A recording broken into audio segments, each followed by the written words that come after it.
중보기도를 앞에서 말씀드렸는데 그동안 우리가 이제 중보기도를 생각할 때 이거는 다른 사람을 위해서 하는 기도다. 그렇게 생각을 했어요. 물론 중보기도의 시작은 다른 사람의 문제를 가지고 대신 기도를 하는 데서부터 출발을 합니다. 그러나 거기에만 머물면 진정한 중보기도가 되기 어렵다라는 거예요. 기도가 깊어지면 이제는 다른 사람, 다른 나라, 다른 이웃의 문제를 내가 대신 기도한다라는 차원이 아니라 그것이 내 문제가 돼서 기도하기에 이르게 된다라는 거예요. 그건 너의 기도가 아니라 내 기도가 되는 것, 이것이 진정한 중보기도다. 그렇게 말씀을 드립니다. 아멘. 그러면 중보기도가 내 기도가 되게 하려면 어떻게 해야 할까? 이게 처음부터 되는 일이 아니라는 겁니다. 결코 쉬운 일이 아니라는 거예요. 남의 기도가 내 기도가 되려면 하나님의 심장을 가져야 돼요. 그러면 어떻게 해야 하나님의 심장을 가질 수 있냐?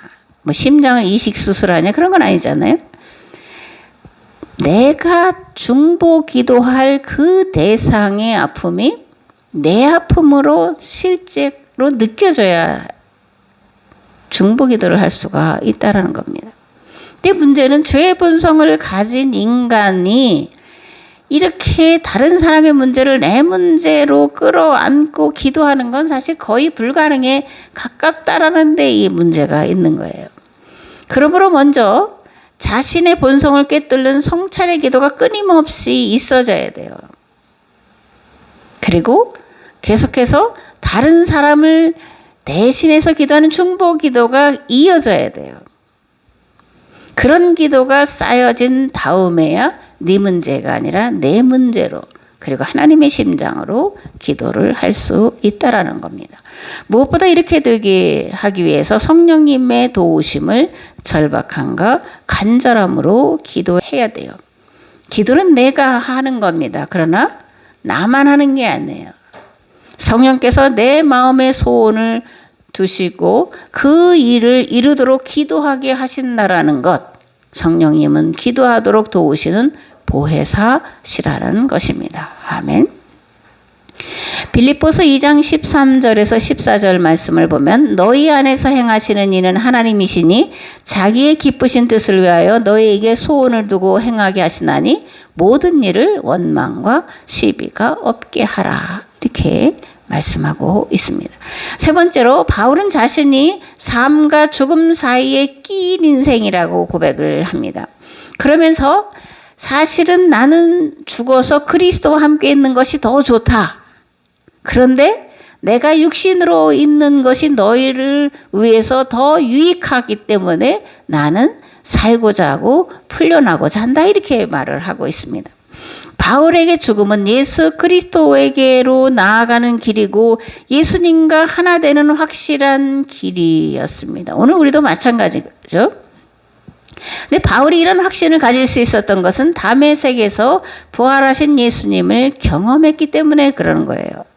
세 번째 하늘을 경험했기 때문에 그렇고 하나님과 하나됨을 경험했기 때문에 이 땅의 육으로 사는 것보다 죽음으로 그리스도와 함께 사는 것이 더 좋다. 나는 그것을 사모한다. 그런 놀라운 고백을 하고 있다라는 겁니다. 사도행전 9장 3절에서 5절 말씀을 보겠습니다. 사울이 길을 가다가, 여기서 사울은 바울이에요. 사울이 길을 가다가 다메섹에 가까이 이르더니 호련히 하늘로부터 빛이 그를 둘러 비추는지라. 땅에 엎드러져 들으며 소리가 있어 이르시되 사울아 사울아 네가 어찌하여 나를 박해하느냐 하시거늘 대답하되 주여 누구시니까 이르시되 나는 네가 박해하는 예수라. 여기서 바울 같은 사람인데 사울은 히브리식 이름이에요. 바울은 헬라식 이름입니다.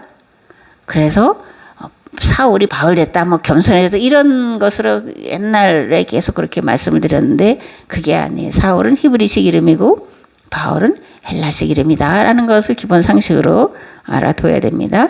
고린도후서 12장 1절에서 2절 그리고 4절 말씀도 보겠습니다. 무익하나마 내가 부득불 자랑하리니 주의 환상과 계시를 말하리라. 내가 그리스도 안에 있는 한 사람을 아노니 그는 14년 전에 셋째 하늘에 이끌려간 자라. 그가 몸 안에 있었는지 몸 밖에 있었는지 나는 모르거니와 하나님은 아시느니라. 이게 제3조 화법으로 이제 사도 바울이 말해요.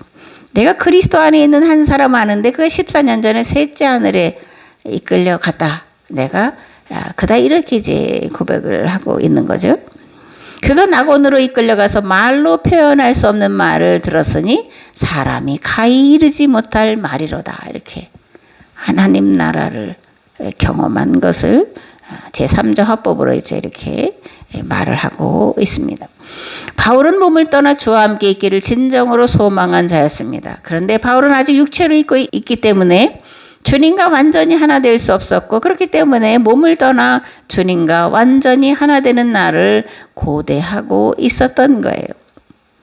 근데 21절에서 내가 육신으로 있는 것이 너희를 위하여 더 유익하다라고 말하는데, 이 말의 뜻은 자신의 존재 목적 중 하나가 복음 증거와 교회에 유익을 주는 데 있다라고 사도 바울이 고백을 하고 있는 거예요. 이것은 예수 그리스도의 대속으로 말미암아 구원의 길을 가고 있는 교회와 성도들도 마땅히 해야 될 고백이에요. 우리가 몸을 떠나 주와 함께 거하는 것을 진정으로 사모하지만 살아 있어야 될 이유와 목적은 아직 이 땅의 모든 사람들이 하나님의 법으로 통치를 받고 있지 못하기 때문에 살아서 이 땅을 하나님 나라로 만들어가는 그 책임을 감당해야 되기 때문에 몸을 떠나 주와 함께 거하기를 소원하지만 이 땅에서 건강하게 주어진 사명, 책임을 잘 감당하며 살아가도록 애써야 하는 겁니다. 세계학 공동체인 교회의 존재 이유와 존재 목적이 이 땅에 하나님 나라를 실현하는 것이고, 그 일을 위해서 같은 마음, 같은 뜻, 같은 말을 해야 하는 것입니다. 아멘.